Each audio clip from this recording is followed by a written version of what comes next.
खोल दे पंख मेरे, कहता है परिंदा, अभी और उड़ान बाकी है। जमीन मंजिल नहीं है मेरी, अभी पूरा आसमान बाकी है।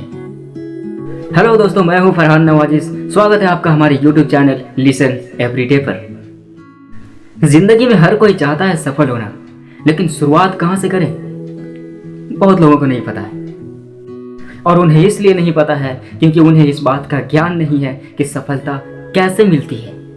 बहुत से लोग सिर्फ पैसों के लिए काम करते हैं। उन्हें लगता है कि मेहनत करके वो जिंदगी में सफल हो सकते हैं, लेकिन सफलता मेहनत से नहीं, मेहनत सही दिशा में करने से मिलती है। और हम सही दिशा में मेहनत कर रहे हैं या नहीं कर रहे हैं, इस बात को जानने के लिए हमें बहुत ज्ञान की जरूरत है। और ज्ञान कहाँ से मिलती है? किताबों से। जी हाँ, हम बहुत सारे किताब पढ़ेंगे तो हमें बहुत सारा ज्ञान मिलेगा, लेकिन समस्या यह है कि किताब पढ़ने के लिए हमारे पास टाइम ही नहीं है। सुबह उठकर ऑफिस, ऑफिस से घर, फिर सुबह उठकर सीधा ऑफिस, और कुछ इसी तरह से हमारी जिंदगी कटती रहती है। पर कोई बात नहीं, आप हमारे चैनल पे विजिट करके बहुत सारे ऑडियो बुक्स सुन सकते हैं, बहुत सारे दुनिया भर में फेमस किताबों की ऑडियो बुक्स, वो भी विजुअल के साथ। तो देर किस बात की है, अभी सब्सक्राइब करें मेरे चैनल और बगल के बेल आइकन को भी प्रेस कर लें ताकि हमारा नया अपडेट्स आपको हमेशा मिलता रहे। रिच डैड पुअर डैड के पहले अध्याय में हमने जाना कि रॉबर्ट ने अपने अमीर डैडी से 39 सालों तक सिर्फ 6 अध्याय सीखे हैं। अगर आपने इस बुक का पहला अध्याय नहीं सुना है तो मैं लिंक डिस्क्रिप्शन में दे दूंगा, आप वहां से जाकर पहले अध्याय सुन लें, उसके बाद ये दूसरा सुने। तो चलिए दूसरा अध्याय शुरू करते हैं। अध्याय 2, सबक नंबर 1। अमीर लोग पैसे के लिए काम नहीं करते, बल्कि पैसा अमीर लोगों के लिए काम करता है। एक बार रॉबर्ट ने अपने डैडी से पूछा, डैडी क्या आप मुझे बता सकते हैं कि अमीर कैसे बना जाए? ये सुनते ही मेरे डैडी ने अपना शाम का अखबार नीचे रख दिया और उन्होंने जवाब में कहा, बेटे तुम अमीर क्यों बनना चाहते हो?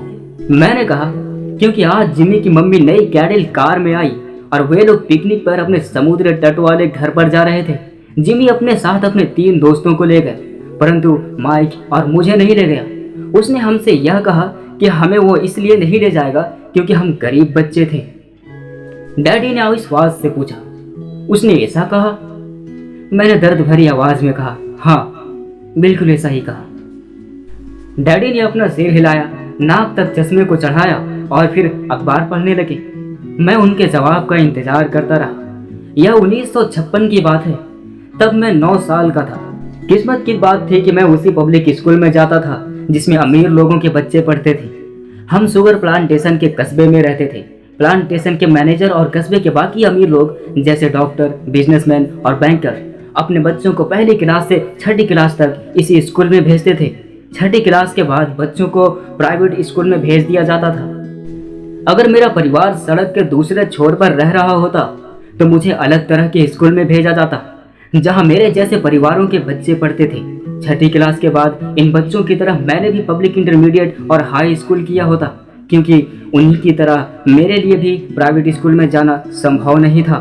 मेरे डैडी ने आखिर अखबार को रख दिया। मुझे पता था कि वे क्या सोच रहे थे। उन्होंने धीमे से शुरुआत की, अगर तुम अमीर बनना चाहते हो तो तुम्हें पैसे बनाना सीखना चाहिए। मैंने पूछा, मैं पैसे बनाना किस तरह सीख सकता हूँ? अपने दिमाग के इस्तेमाल से।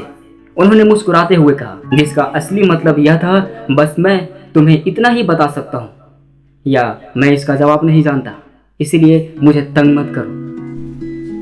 एक साझेदारी हुई। अगली सुबह मैंने अपने सबसे अच्छे दोस्त माइक को अपने डैडी के बातें बताई।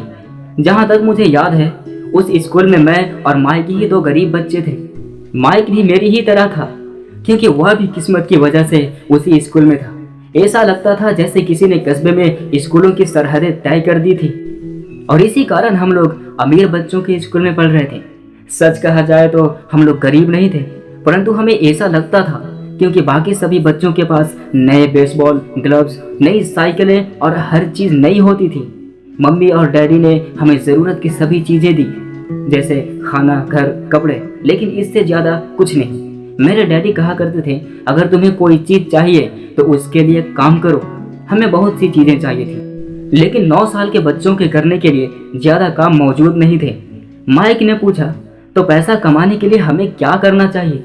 मैंने कहा, मैं नहीं जानता, लेकिन क्या तुम इस काम में मेरा पार्टनर बनोगे? वह राजी हो गया और उस शनिवार की सुबह माइक मेरा पहला बिजनेस पार्टनर बन गया।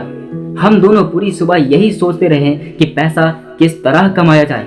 कभी कभार हम उन बेफिक्र बच्चों के बारे में बातें करते रहे जो जिमी के समुद्र तट वाले घर पर मजे कर रहे थे। इससे थोड़ी चोट पहुंचती थी, परंतु यह चोट अच्छी थी क्योंकि इसने हमें यह सोचने के लिए प्रेरित किया कि पैसा कैसे कमाया जाए। आखिरकार उस दोपहर को हमारे दिमाग में बिजली कौंध गई। यह एक ऐसा विचार था जो माइक ने किसी विज्ञान की किताब में पढ़ा था। रोमांचित होकर हमने अपने हाथ मिलाए और फिर क्या, पार्टनरशिप के पास एक बिजनेस था। तो दोस्तों आज के लिए बस इतना ही। मिलते हैं फिर नए वीडियो के साथ। अगर अभी तक आपने हमारे चैनल को सब्सक्राइब नहीं किया है तो सबसे पहले आप मेरे चैनल को सब्सक्राइब कर ले और बगल के बेल आइकन को भी प्रेस कर लें ताकि हमारा नए अपडेट्स आपको मिलता रहे। तब तक के लिए आप अपना ख्याल रखें और सुनते रहें लिसन एवरीडे की ऑडियो बुक्स।